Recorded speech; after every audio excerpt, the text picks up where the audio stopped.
Frightful's Mountain, Chapter 12, page 123, The Kids Are Heard.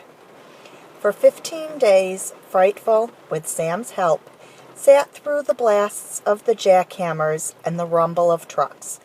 426 bravely brought food to her at noon, when the bridge was quiet.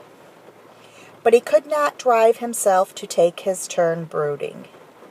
But he did not abandon his family. He watched Frightful during the day from the big sycamore tree on the riverbank, and at night from the top of the bridge. Frightful slowly adjusted to the noise of the jackhammers. Sam was nearby. She listened to his soft whistles and words when the noise was the worst. 426 was too terrified to come to the nest and feed her, but he dropped food onto the girder. Sam took his place and fed it to her. Each day, as she felt the chicks develop, Frightful heard less of the commotion. On day 18 of incubation, Joe Cassini looked up and noticed sticks and reeds where the fifth vertical met the bow. "There's that nest everyone's so riled up about," he said to Dan Martin, a Mohawk Indian whose balance and fearlessness on high girders made him one of the most valuable bridge workers. "Looks perfectly fine to me." Dan studied the sticks. "Yeah," he said.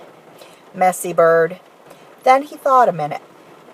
"I never knew peregrine falcons made nests. They like bare ground." "I guess we learn something new every day," said Joe Cassini. Dan Martin wasn't convinced. He kept an eye on the nest as he carried lumber to the men who were building a form around the ravaged piling. As he worked, he wondered about a peregrine falcon and a stick nest. On day 20, the jackhammers stopped. The cement mixer drove onto the bridge, and blasts were replaced by grinding and tumbling sounds. Frightful barely heard them. She could feel the chicks move inside the eggs. The yolks had transformed into embryos, complete with tiny blood vessels, and they had grown heavier. This sent her deeper into the incubation trance. Even a dynamite blast on day 22 did not frighten her. With the jackhammer silent, 426 fed Frightful again and nervously sat down and brooded the eggs while she exercised. Sam watched, ready to help out if 426 became frightened again. One day, when the tear cell was brooding the eggs and Frightful was looping and gliding, she heard Sam whistle from the mountain that rose above the river. The three-note call had a new ending, a yippee note that said, "All is well." Sam was in a lean-to he had constructed on the mountainside. It was eye level with Frightful's eyrie. Out from it he fished and gathered wild tubers and greens. After dinner, he would lean back against the base of an old chestnut oak, put his hands under his head, and watch the eyrie. Now and then he whistled to Frightful. On this evening, Frightful answered his call with, "Kareet!" and he smiled and remembered how she had saved his life by catching food for him in the wilderness. "We'll get through this too, old girl," he said. "Only 9 days to go." When the sun set that night, Sam cut one more notch in a stick to keep track of the 31 days of incubation. He wondered why Leon Longbridge had not been successful in stopping the repairs. Leon wondered why the birds had not deserted. Relentlessly, the bridge work went on. Sam now went up the iron bowstring bridge to feed Frightful, only if the equipment on the bridge indicated it was going to be another noisy day. 426 had not adjusted to that.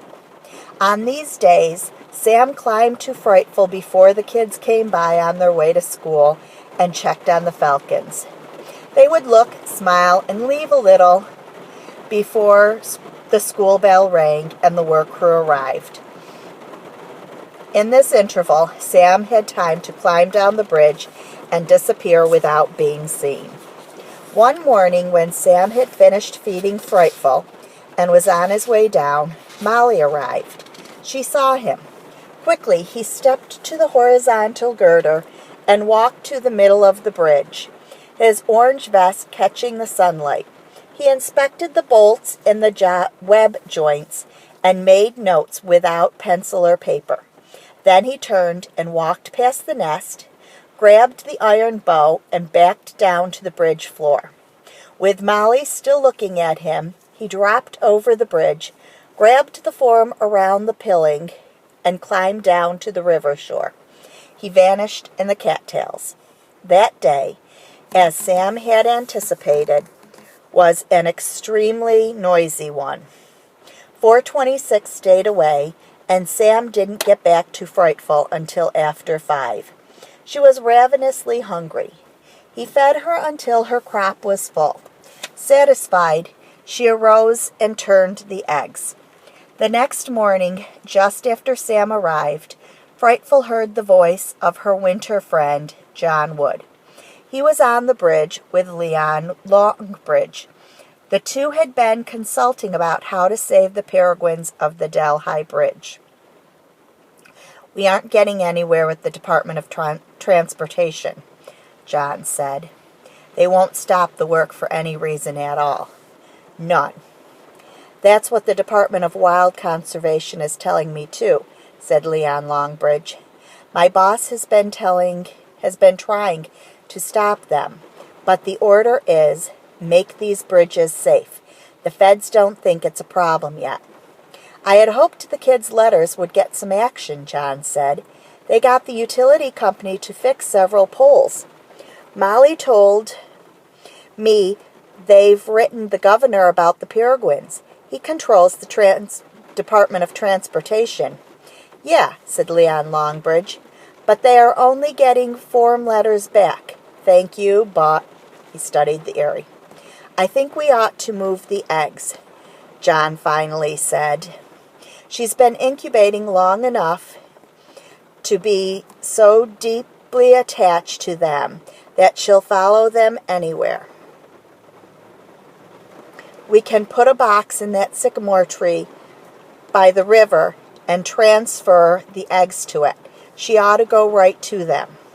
I know songbirds will go to nestlings when you move them," Leon said, "but I've had no experience with moving eggs." "Well," said John, "sometimes it works, sometimes it doesn't. Let's give her a few more days. She seems to have adjusted. I just can't believe that the female didn't leave the first day the work crew blasted off their jackhammers," Leon said. "She had hardly finished laying. Most females would have deserted this nest and found another site. She had plenty of time to lay again. Something we just don't understand is holding her there," John said. When the first workers arrived, John and Leon left the bridge. "I don't get it," John said, shaking his head. "Peregrine falcons, 2 of the mere 34 in the entire state, and the bureaucrats won't stop this work for them? NASA held back on a rocket launch to save a nest of egrets," said Leon. "But New York can't save endangered falcons." They walked to their cars in silence. "By the way," Leon said as he unlocked his door, "tomorrow before school, the kids are going to hold a parade to save the falcons." "That's great," John said, "but they'd be more effective in Albany." "I don't think anything will change Albany," Leon said. "The orders to go forward with the repairs are written in stone." John looked up at the bridge. "At least the jackhammers have stopped," he said. "The transportation department said it would only take a few more days to finish pouring the cement for the pilings. Then we can relax if she's still there." "I think we ought to try to move her," Leon said.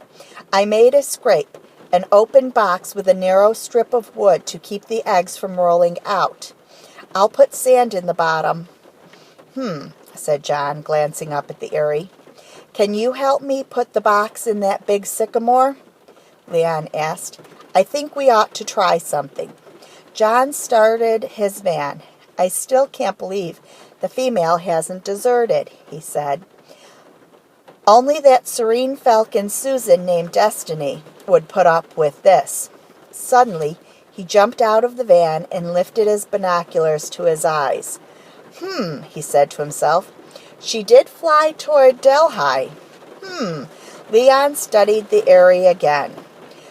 There are sticks near the nest, he said. They've been there for about 2 weeks.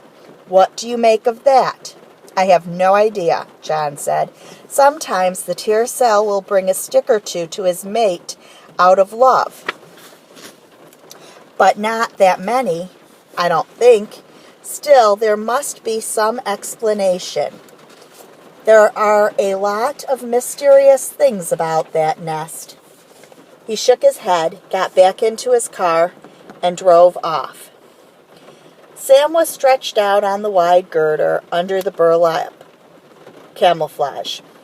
The cool air from the river had carried the voices of John and Leon to his ears. He had not expected anyone to question the sticks and reeds. When he looked at them from the ground, he could believe that either a tear-cell had brought them, or maybe even an osprey.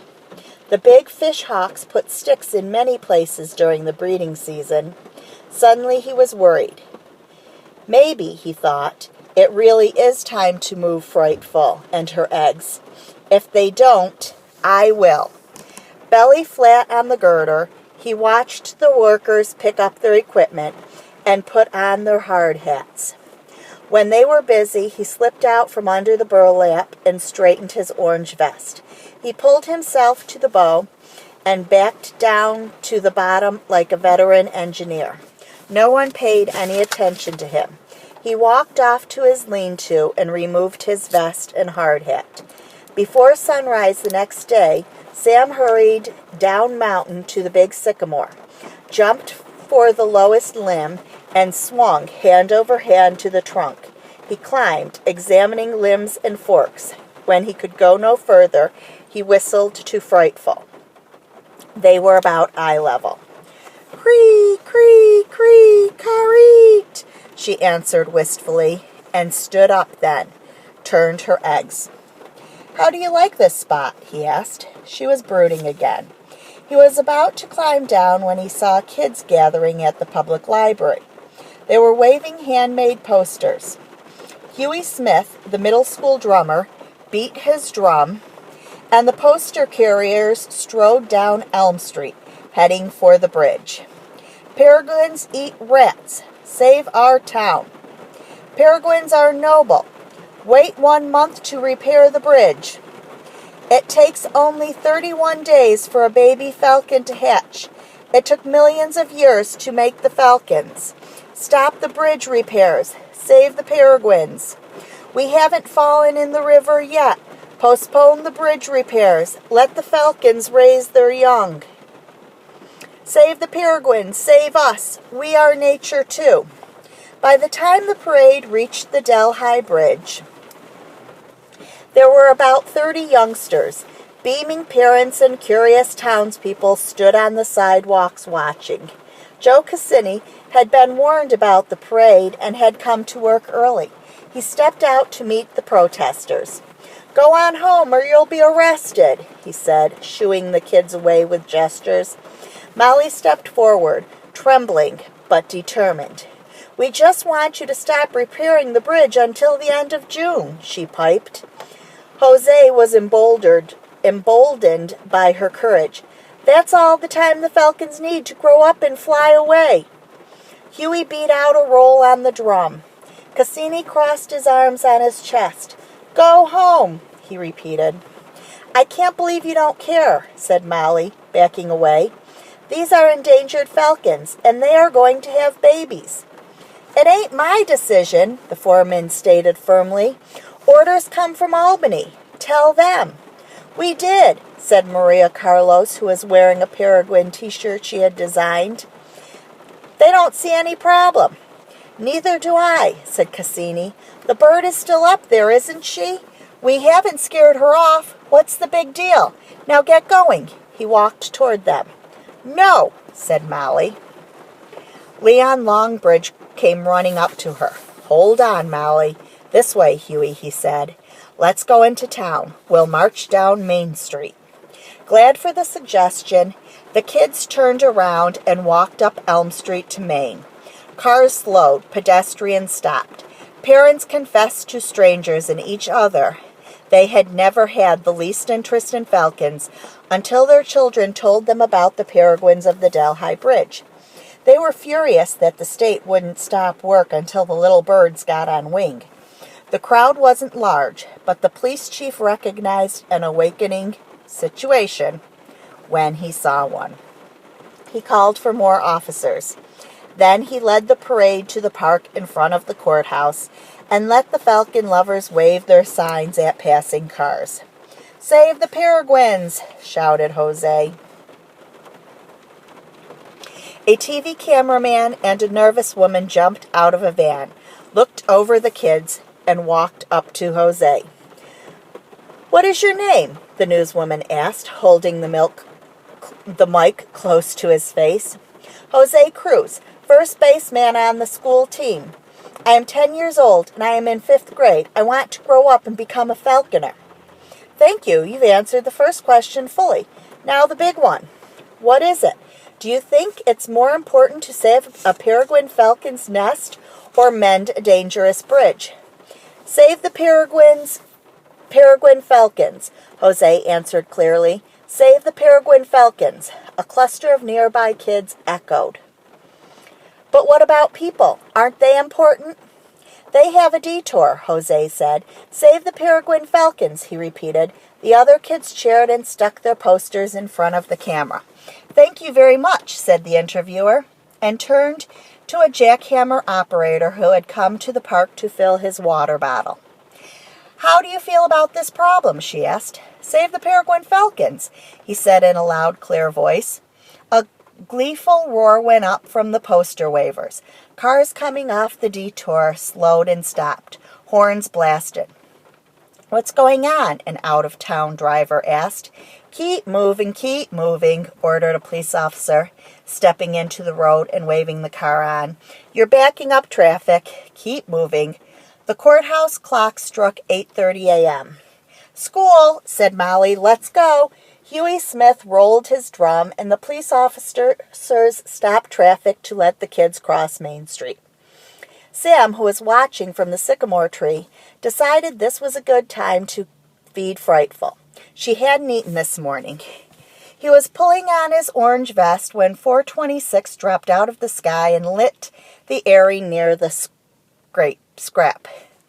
He bowed to Frightful and called the note that broke the incubation trance. She got off the eggs. He took her place and brooded. Wow, good, Sam exclaimed. We may get little chicks yet. Sam returned to his mountainside camp and ate a breakfast of nuts and dried apples from his root cellar on the mountaintop. Things continued to go well for the next few days. The cement pouring ended. After that, the noise level dropped to tolerable.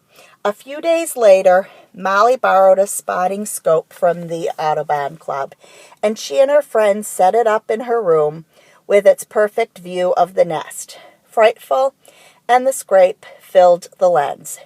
They'll be hatching soon, Molly said, and let Huey Smith take a look.